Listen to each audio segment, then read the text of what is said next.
Hello, you fucks. Welcome to John Solo's Beard Brigade. I'm John Solo. You are not. It's weird not having that whip sound that happens when I come in. That's odd. But anyways, hello. I just finished a long session today. I did I don't know, it was 2 chapters of a Tal Bauer book. Then I decided that I didn't like the second chapter, so I redid the second chapter again because I'm always second guessing myself, which is the way this fucking works. So now my voice is completely fried just in time for a Talk to the Beard show. Woohoo! So that's the way that works today. This week we have a couple cool things going on. First off, well, today we got a special guest, BA Tortuga, which is going to be awesome. Everybody's requested her, and it's finally going to happen.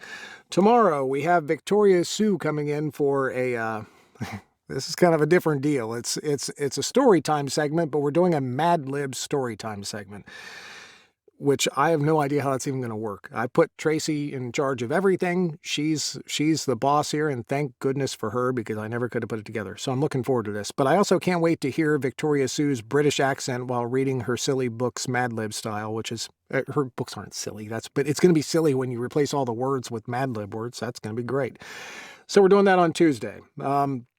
Wednesday, I believe that we are going to be doing a special storytime reading live from Anna Bird's new book, which is going to be exciting.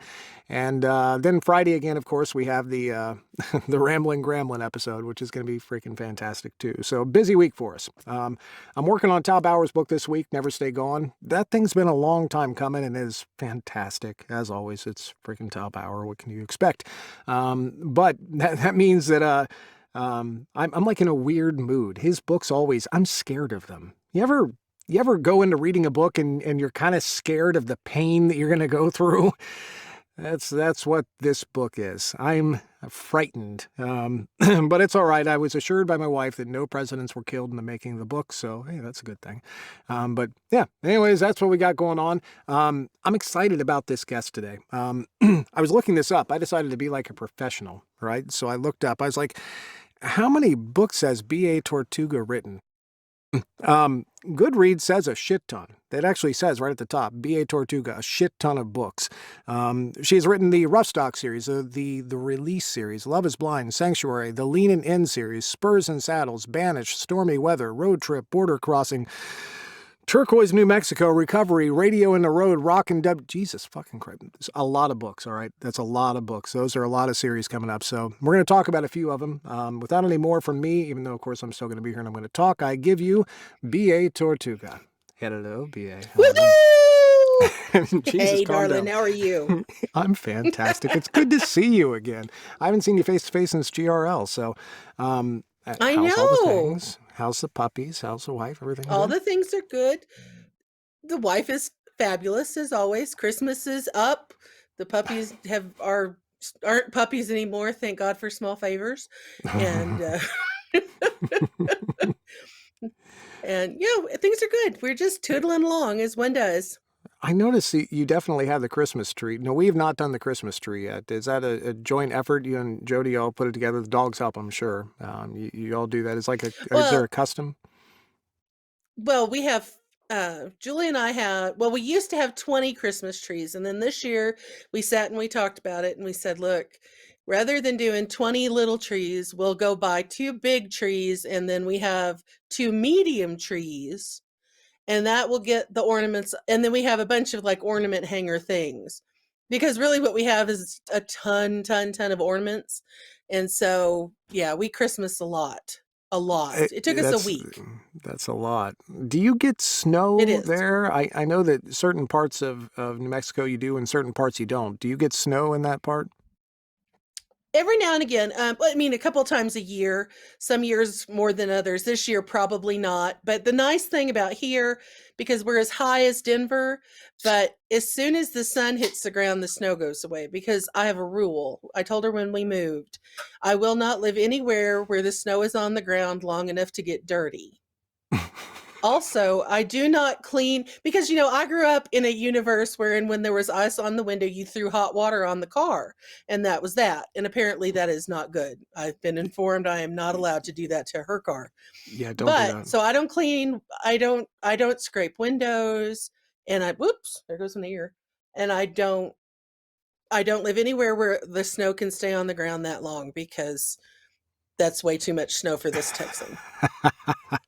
I love it myself, But but I'm a cold weather guy. I get it though. You all like you all you don't do that sort of thing. The Christmas trees, from my understanding, this is what's happened in my house, right? So we typically have at least two dogs, and oftentimes we have a cat. And one of those animals at any given time is going to choose that, like that tree is theirs. They're going to get into it. They're going to knock over the ornaments. They're going to get oh into the presents, God. something. Is that a problem in your house to this day? Does that happen? Nope. No, our guys are really good. Now, if anything hits the floor, it's theirs. And so if something happens to get knocked onto the floor, it's gone. But if it's they're pretty good. They know if it's not on the floor, if it's up, even in their reach, as long as it's not on the floor, they're real good about not stealing it. Um, like I Yeah, said, God help you if something falls on the ground, because then, it is mass chaos and we don't have, it's a mess. But the puppies, the first year we had the puppies, we have a tree that's a corset with a like a pine needle skirt, and that was the puppy tree. We got that tree so that when the first year we had the puppies, because we weren't sure how they do, but they're like, yeah, whatever, as long as we're not moving, everything's okay. Okay, So I got questions. You have a tree that's a corset. So a corset, you mean like yes. lace up, like they push your boobs up, that Yeah. kind of corset? Yeah, so yeah, so it's got a little neck and then boobs and a little tiny waist and then this skirt, and it stands on on an iron thing. So yeah, it's the booby tree. It's nicely hourglass, very pretty. That's fantastic. Yeah. No, Yeah, I like boobs as much as the next guy. That's perfect to me. Um, I do I don't. too. I Yeah. am a boob girl. I can. Well, I've told my best friend many times I'm a lesbian at heart. That's just what I am. I'm into chicks. There's no doubt about it. Before I get myself in trouble here, the last ones that we did, we had. I'd never done a real tree in my life when I was a kid, okay? We always had the plastic trees, right?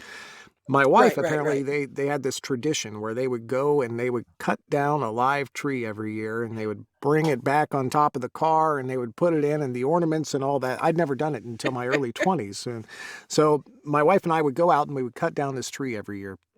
And it turns out the trees shed pine needles all over the damn place. They go everywhere, and Yes. that's one pain in the butt. And two, then you have to get rid of the tree, which is also that's an issue. It can become a problem. You can burn them in the backyard. They go up real quick. They go up like that Really after they dry out. fast. Yeah, there is all that. We finally stopped doing the live trees 4 or 5 years back, somewhere in there, and I think my wife maybe wants to do one again, but we haven't kind of put it all together. The last 2 years we've done like a little tiny, it's pathetic, a little tiny plastic light up tree, and we set it in the middle of our dining room table. So I'm afraid I've not been as festive as I Oh. should be. Yeah, but congratulations to you on that. I have to tell a quick story here. And feel free to jump in anytime you want. But so this is a story of me and you actually meeting face to face, right? Um, we had worked together, not necessarily together, but through a mutual publisher, DSP, for quite Right. a few different projects over the years. And as is the case in some of the projects that I'd worked, I didn't. Some of the projects that I'd worked for you, I think that we maybe could have done a better job through DSP. And it was kind of one of those deals where we were in a situation where here's a ton of contracts, figure out how to do them. And I was kind of making it up as I go. Very young, early on in my career. So some of the people that were matched up to your books weren't maybe as good as they could have been. And I'm sorry about that. But it is what it is. Shit Right. happens and we move on with life. I see you at GRL in 2019 in Albuquerque. And I knew immediately, I had this list of people that I wanted to meet, and you were one of them. Knew you were going to be there, saw you across the room several times, and I was a bit intimidated because you're kind of a big deal. You've got a name in the industry, you've been around quite a while, and I had goals for when I talked to you. One, I wanted to tell you, hey, dude, I'm sorry about those. Like some of the books I did were pretty good. Others, I didn't do as good of a job as I could have. And two, I wanted to see if there's anything else you ever needed done, please, by all means, I would love to work on some of your stuff again. And I come over and I was telling your wife when she was on, you were one of the most unassuming people. Like I figured you'd be like, fuck yeah, I'm BA Tortuga. I'm a big deal. No, you were like quiet the whole time. And then like you acted like I shouldn't even know who you were. It was very odd. I was shocked at your humility. It was amazing to me. But we got to chatting for a few minutes, we got to work together again on a number of things. Now, you booked me through Tantor a few times. You've booked me to do an independent project through you too, and it's been an exciting deal. Yep. That is kind of how we hooked up again. Now, Right. since then, apparently, I was looking at your website. You've written like, what is it, 30 books in the last 2 years? I thought you were like in a hospital and shit. You have been busy. Hey, What I tell you what, hospitals can't stop me. I guess not. Um, No. how do you manage to be this productive with, I mean, I know you've had some health issues the last couple of years. How have you managed to pull this off? It looks like you've put out a lot of stuff recently. Well, I have a mortgage, and I am. I guarantee you, my wife will tell you I am the single most stubborn human being alive, and I just, I guess it's slow and steady wins the race. I figure all I ever wanted to do my whole life was write books, and I figure if I've been lucky enough to get the opportunity to do that, I better not screw it up too bad.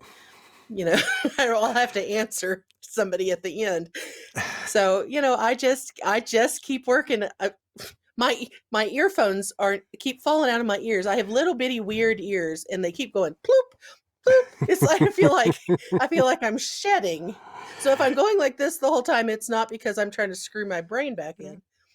But I have to tell you, I was very very ill back.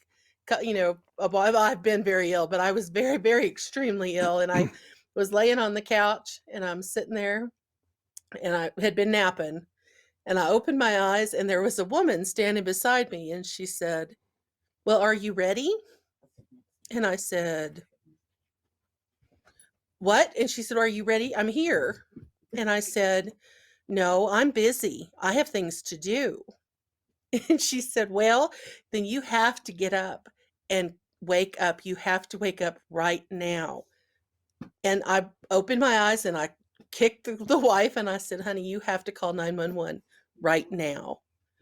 And doctor said I had about half an hour. Had I gone back to sleep, it would have been all over. But I always tell everybody, I tell, when they come to guys, I have things to do. I'm busy. I can't possibly. I am too busy to die right now. I have work and dogs and a wife and Christmas. I'm busy. I'm a very busy woman. These stories fascinate me in so many different ways. My father had, he's dead now, but he had a similar story years ago of it's not precisely it. A car fell on him, and he had a near-death Oh, experience. He thought he was going to die, and he had this experience where he was asked a question, and he said, "I want to go back," and he lived amazingly. And yeah. the we think we lined up the timing because he was down for about 10 seconds underneath this car. There was a guy that was working on the car with him that literally lifted a station wagon up off of my father at that time. We think that Wow. we think that my father answered the question, yes, I want to go back, and suddenly this guy had the strength to lift this car up. Just another amazing experience. Um, Yeah. has your perspective changed since then as far as how you treat your day-to-day life? I mean, I would say that the biggest thing for me is that when that happened, I was not scared. I wasn't like, "Oh," there was no fear. I wasn't worried. I wasn't intimidated. I wasn't, it wasn't like, "Oh, no, no, no, no, no." It was just very like peaceful and easy in that way where I knew I was not ready. But I also knew that had I been ready, it'd have been fine. Like I am totally like all the way convinced that had I said, "Yeah, let's go," it would have been okay, you know? But, I was busy. So, but I think that's the biggest thing is that I'm not, you could tell me, well, Shawnee, you're going to die right now. And I would be like, okay, I'm busy. I got books to write. But, if that's the will, then that's what happens. I mean, but I'm not, it wasn't scary. It was, it was good. So that was my big thing is that it was like, okay, I'm not scared. There's a lot of things I'm scared of, but dying in one of them. Clowns, clowns are scary. Full stop. Full stop. No question. Clowns are goddamn scary. God, I love you. Um, I really, I, you really get into the mind of an author, and you feel like you know her when you're reading their books. I mean, it's the same for me. Like, you want to know me best, you listen to my work for a little while. You'll know my heart. Yours is a bit Sure. easier to read because you dump your heart on a paper in words. So people have to listen to the emotions on me. The words are there for you. You now. I don't think this is going to piss you off or offend you. We've made a drinking game out No. of some of your books, okay? Um, I work live in Discord every day, and I'm on camera and microphone, obviously, and there are a bunch of regulars, we call them the brigadiers around here, that watch me on a daily basis. So they watch me on my good days and my bad days and all that fun stuff. Here's the drinking game. Anytime somebody has sex in one of your books, anytime somebody eats in one of your books. Oh God. And those are pretty much the main 2 points. And I got to tell you, my crowd is fucking drunk every time I record one of your books. They are wasted. Um, there's it goes from sex to food to sex to food. It's the funniest shit ever, and I love every second of it. Um, we've had so much fun. You don't take yourself too seriously, and I absolutely love it. I enjoy it to death. It's wonderful. Oh no, life Um, is way too short for that bullshit. um, with the cowboy thing, I really enjoy how you have branded yourself. You know exactly who you are, and you just fucking put it out there to Yes, the world. sir. I absolutely love it. I'm assuming that this has been a thing since your childhood, and I got to tell you a little secret. I asked your wife about this, and she said you were a cowgirl from the start. But when you got into writing, did you immediately jump into the Western theme, or did you kind of tap dance around before you found it? Well, believe it or not, I have been publishing for a very, very long time. And I did poetry for quite a while. I did horror for a very short time. And I did a lot of women's fiction. I'm one of those girls who went to college and, did women's studies. And I was all dripping with pentacles and, girl power. That was my thing for quite a while. And then, but when I started writing romance, to me, because that's who I grew up with cowboys. I that's the voice I know, and that's the voice to me that means love. That to me that I don't even know how really to put it. There's something about that simplicity that like like Lorna always says, if I don't like you, like there's no question. Nobody ever looks and goes, how does she feel? No, if I look at you and I'm mad at you, you fucking know it and you know it right then. And then when I'm done being mad, you know that too. And to me that, that kind of love is so basic you can't fake it. It's either there or it's not.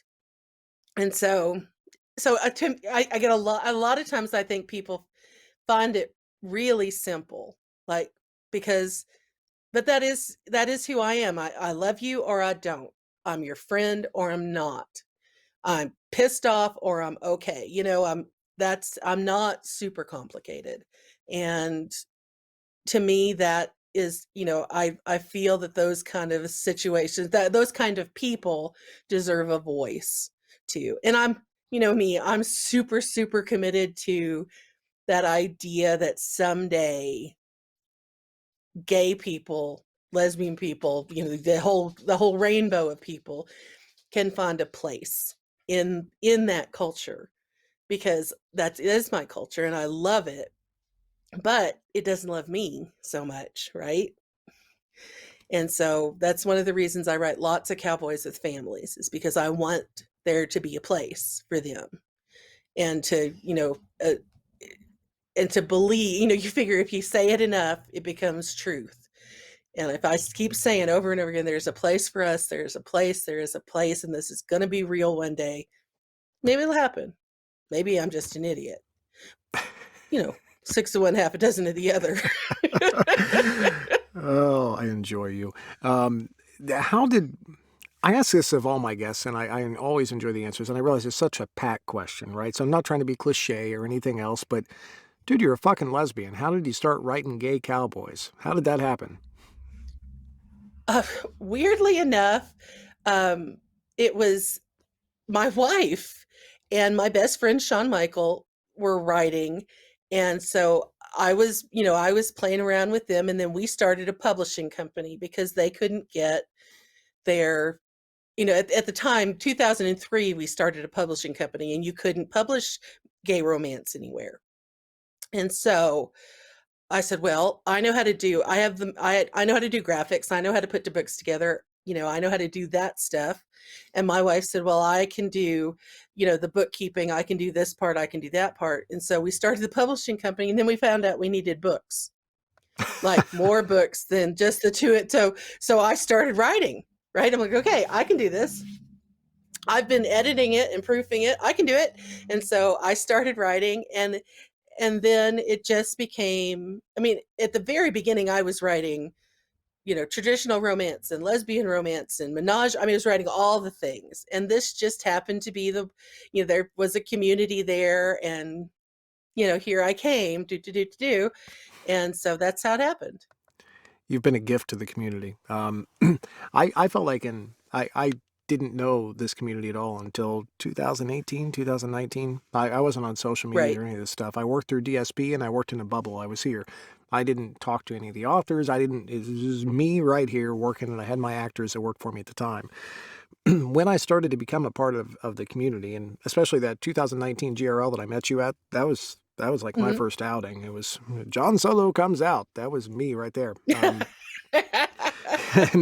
it was I was astounded. The community is fantastic. It's a lot of wonderful Yeah. people, and y'all welcome me with open arms. Now I feel like I'm a part of. I feel like I'm in the community. Oh, I feel like totally. I'm active, and I'll tell you what, you are a vital member. What you do Oh, there, well, thank you. you have just, and it's the reason I brought up the cowboy thing. You have hit your mark. You're dead nuts on like where exactly you can tell when somebody's writing from their heart and from a passion. You got it. I like Yeah. watching anybody do anything they're good at. I like watching anybody do anything that they're passionate about. That's why Bob Ross was Sure. so Yeah. fun. You just watch him go all day long. I could care less about his paintings, but That's it. goddamn, it's fun to watch. Um, I enjoy, and I could I could care less about cowboys. It's just not really my thing. But goddamn, I will narrate your books till the cows come home because they're either you have a passion about it. It's wonderful. It's so good. Oh, well, So thank thank you. you. No, thank you, and I'm glad you said yes when the woman asked. I'm really happy about it because you're still giving something to the community and you still got something to give, and that's just an awesome thing. Now, are you doing? I don't know where your health is. Are you able to do or even think about doing like the GRL coming up in Virginia where we're doing the Portsmouth thing? Is that a possibility? I don't know. Last I fly home to Dallas in April to see my daddy. And when I came home, I had a blood clot when I flew home. And so I'm on a year-long hiatus for flying, and that ends in April. And then we have to kind of decide how much of a risk we're willing to take. Because especially the next year, that's three or four flights for us, Mm-hmm. because Albuquerque's little and that's little, and so you've got to go to two major hubs and then the two littles. So I don't know. I'm still kind of going, okay, you know there was an hour long flight, and I had a week in between the two flights, and I still got a blood clot. So we're just kind of trying to see how much risk is we're willing to take and how it goes. And a lot of that goes on Lorna because she, the wife, she gets to go, okay, I think this is too much of a risk. We're not going to take it. And Yeah. because me, I'm like, let's go do the thing. There's a thing. Let's go do it. And she's like, yeah, except that I have to listen to your ass whine for weeks because you got a blood clot. So Yeah. no, Yeah. Well, crazy woman. you were missed at the last one. Many of us had mentioned your name, and obviously, I hope you can make it. But obviously, your health is more important. I'm getting yelled at by the crowd to tell a story to you, and I'm sorry for bogarting because really, they're here to listen to you. But and perhaps your wife told you this from the last one, but I'm going to tell it again. So there's a line in one of your books, and I cannot remember for the life of me which book it is now. I've done quite a few of yours. There's a line in one of your books where one of your characters says, I'm a pineapple whore. Now, I don't know which book it is.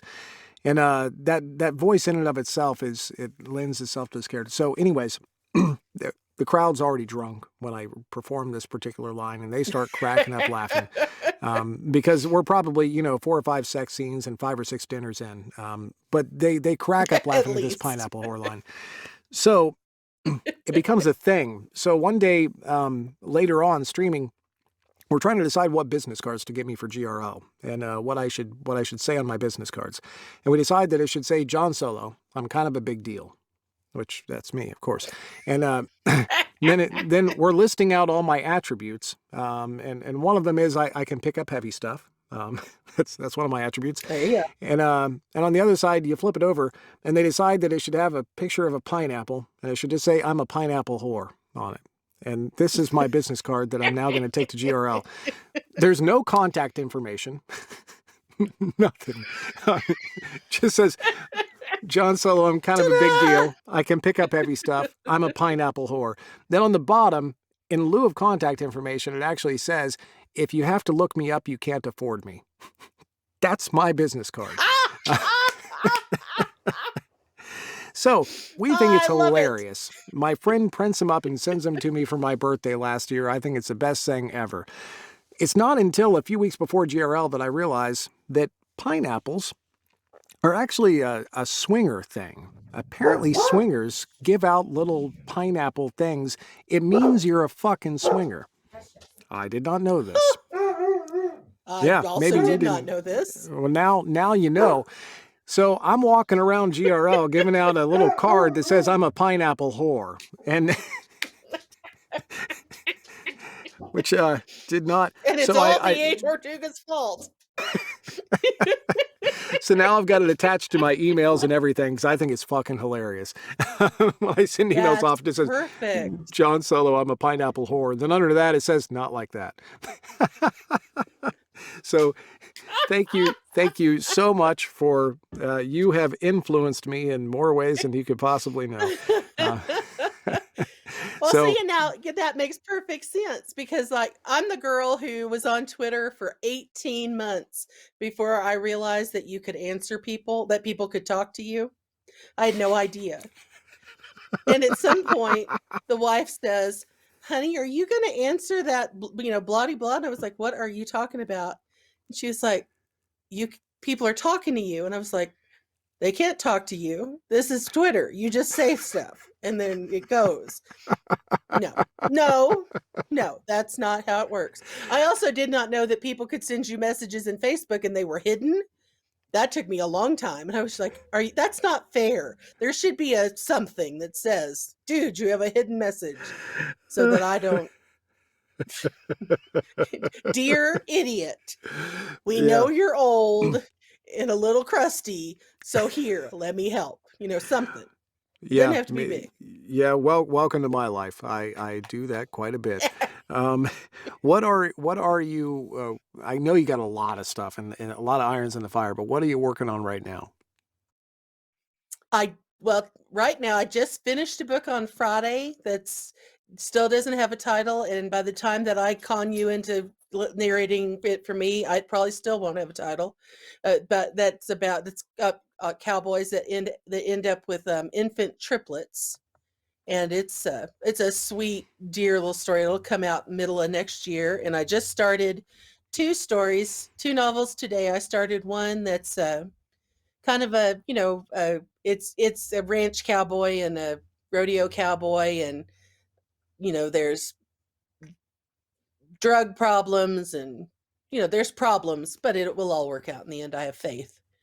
And then I also my group wanted me to write a kind of a paranormal. I don't know if it's really paranormal. I would say more supernaturally, like a small town, where a guy goes in from Houston, goes to small town New Mexico, and discovers that the town has a magic to it. So I'm working too.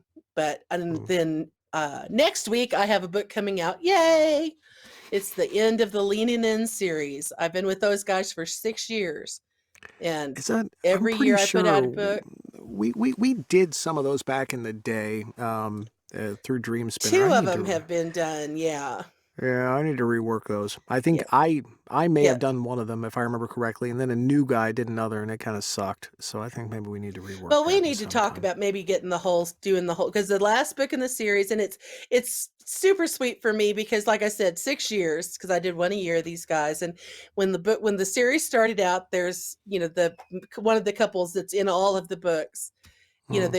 They get together, and there was a child, and then you get to this book, and it's the chef that has been in all of the books, and his assistant who's been in but one of the books, and they end up with a grandchild. And I thought, okay, all right, this is perfect. We've got, Hmm. I've got the kids, and then now we have the grandbabies. But I was sobbing when I ended it. Every time I've read it, I've cried at the end, and it's not sad. It's just that, you hold these characters in your heart for so long, and then it's over, and you go, okay, I have loved these guys for 6 whole years, and now I have to, not stop loving them, but I got to go make room for new guys to be in love with right now. So they have Hmm. to go and, be done, be finished. So I'm It's tickled because now there's all 6. well the saying goodbye and it's like old friends for me when I get to come back and revisit some of the characters from a series over a long period of time. It's funny you mentioned the chef. I remember that chef, and I got to be honest with you, dude. Some books that I did years ago, I just don't remember. It's just that simple. I just don't. I've Sure. done a lot of books, and it's the way it works. And authors experience the same thing too. But that one, I remember the chef specifically because I did an Owen Wilson voice for that chef, and I took a big risk with it, and I absolutely freaking loved it. I don't care what people thought. Some did. Some thought it was fucking hilarious, and some were like, "What the hell is up with the chef?" I enjoyed every second of it. I love to voice that character again. The the coming back to these for me are opportunities, and I really enjoy when an author will take a series like that, 5 6 books, and they will put it to bed and they will say that's done. Then a couple years later they get an itch up their ass and they decide, well, maybe I can come back for a book. I really enjoy that a Just lot. one. So exactly, you're like potato chips, you just Yeah. can't go back. Yeah. Also, what's up? Are we finished with the Banished series? I remember you working on that for a bit, and I don't remember where you're at with it. Well, I finished the Banished series, and then I got to, and I said, I'm done with those. That's 3 books. It's exactly what I had planned. And then at the end of Aspen's Song, there is that little team of all the different shifters that show up. Mm-hmm. And the more I've sat there and thought about it, the more I thought, those boys, they need stories. So I will be next year, I will be working on the next, and I forgot, I have an idea of like a series name, but I don't remember it off the top of my head what I came up with, and it will probably change 27 times before I get done. But I am going to revisit that universe, and then all those guys that came to at the end of Aspen's Song to help.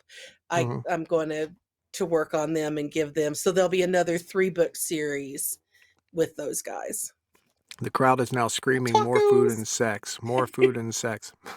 It's fantastic. Well, with me, there's always food. And I admit it. I'm a cook, and my first real job was a cook, and I cook constantly, and I just don't understand not look at me. I like my food. I mean, I just do, and I love to cook. I love the whole process. So all of my books will always have food. I have written one book that didn't have any sex. One, I think that's it. But I have written one that had no sex. Well, I mean, it's good that And I you branched off into that nonfiction world for a second there. um, so when we were out in Albuquerque, my wife came with me, and we got to experience. There's two types of sauce you all have. There's a red one and there's a green one, right? green. And the green one, Yep. my goodness gracious, we've been ordering that. I need a good source from Albuquerque because we've been ordering that shit from like Amazon, and it's just not the same thing. But Oh, she I now will hook puts it. you up. Oh, please. Yes, we need that because she's been putting it on everything now for the past 2 or 3 years. And the shit we get is just, now we bought some, like, you're going to laugh at me. We bought some in the airport on the way out, right? By the way, totally not the same Right. thing either. And I had to carry it in my carry-on bag too, like this big ass jar of green stuff. But yeah, I need the hookup because that stuff, I think it might have changed my wife's world. She's been ordering it ever since, so it's fantastic. That was a gift. Do you, just as a New Mexico, do you put that on damn near everything too? It like goes on all your stuff or what? We eat an enormous amount of green chili. Now, I will admit, because I am a Texan, I tend to go. I like the red. I mean, and I love Christmas. That's my favorite. Is when you put them Mm-hmm. together. And so, but my girl is a native New Mexican, and she is green chili all the way. But I would say, what, honey, 6 out of 7 dinners has chili in it, give or take.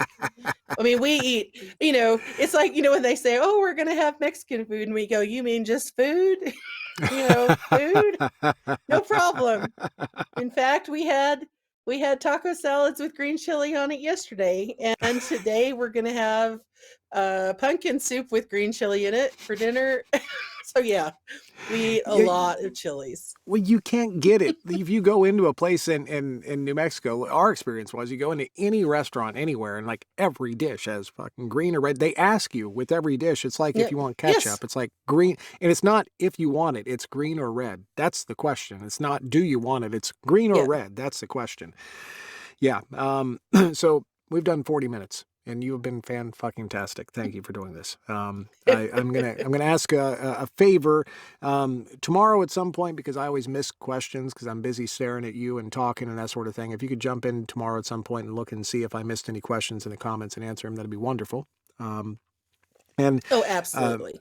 I realize we don't do a lot of promotion on this show, so obviously, I mean, if you have a book you're trying to sell or anything like that, just toss it in the comments. That'd be wonderful, and these people will all go out and buy it because they do that sort of thing.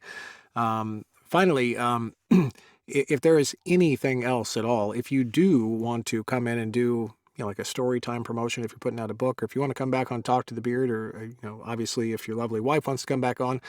In fact, I think she's going to have to because I'm doing a dragon book right now that has her name on it. So that's going to have to happen at some point. Yes, sir. But yeah, please, you're welcome at any time. We love you to death around here. And that has Oh, nothing. wonderful. And I'm one of those weird authors. I love to read my stories aloud. Like I read constantly because I don't know why. It doesn't bother me to read my Mhm. stories.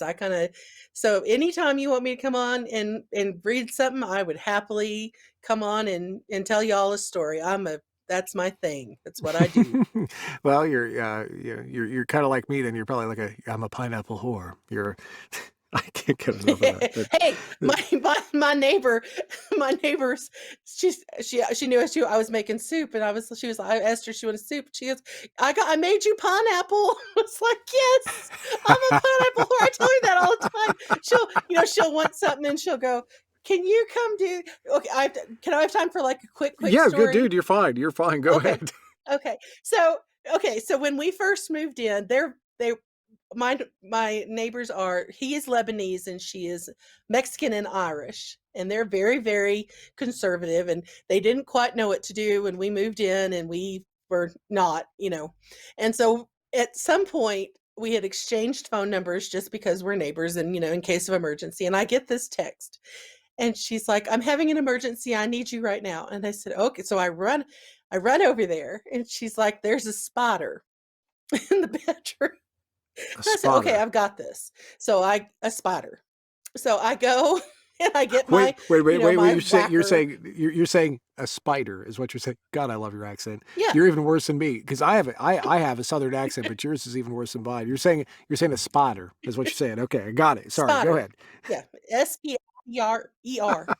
But so I get my whacker and I get my bug spray, and so I go to rescue and there's a bowl sitting in her bedroom floor, and I carefully pick up the bowl, and the spider is like this big, like not even as big, like so little that I just went squish and it was over, And I'm looking at her, and she was like, "Oh, it's a spider," and I was like, and her husband, I said, "Well, why didn't you get George to get it?" She goes, "Well, he wasn't home, and I didn't know what to do, so I figured a lesbian would know."